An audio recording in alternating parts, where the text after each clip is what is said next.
మీ రవీందర్ గౌడ్ నూనె ముంతల. నేను మొన్న వేములవాడలో దర్గా తీసేసి అనేసి చెప్పేసి ఒక వీడియో చేయడం జరిగింది.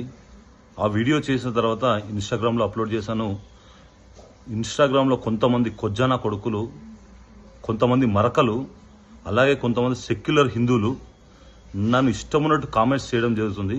సరే, నేను కామెంట్లకి ఏం భయపడేది లేదు, కానీ అరే నా కొడుకుల్లారా, ఖచ్చితంగా వేములవాడలో దర్గాను తీసేస్తాం, ఖచ్చితంగా వేములవాడ దర్గాలో డెమాలిషన్ చేసేది ఖాయం.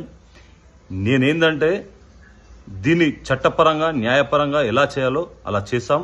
దానిపైన వర్క్ స్టార్ట్ అయిపోయింది, పని మొదలు పెట్టాం. దాని మీద ఎలాంటి ఇబ్బందులు లేకుండా, ఎలాంటి రక్త బొట్టు కూడా కింద పడకుండా ఆ దర్గాను అక్కడ నుంచి తీయడం జరుగుతుంది. మీరు అందరూ చూడండి.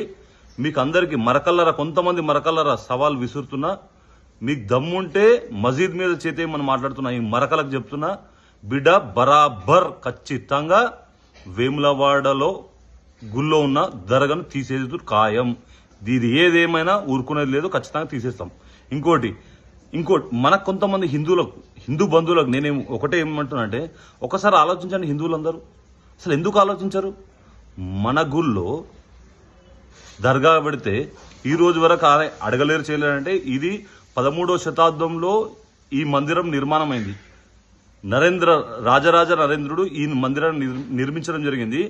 కొంతమంది తపస్సులు, మునులు ఈ విగ్రహాన్ని ప్రతిష్ఠించడం జరిగింది. కానీ నిన్నగాక మొన్న వచ్చిన ముస్లింలు అక్కడ వాడు చేసిన మన శివుడి పైన, శివరాత్రి రోజు మన శివుడి పైన మూత్ర విసర్జన చేసిన వాడిని అప్పట్లో నైజాం కాలంలో, రజ్వీ కాలంలో, లేదంటే ఒక 100 మంది హిందువులను చంపడమో మనభంగమో చేసిన వాడిని ఒక బిరుదిచ్చి పెడతారనమాట. ఆ బిరుదిచ్చిన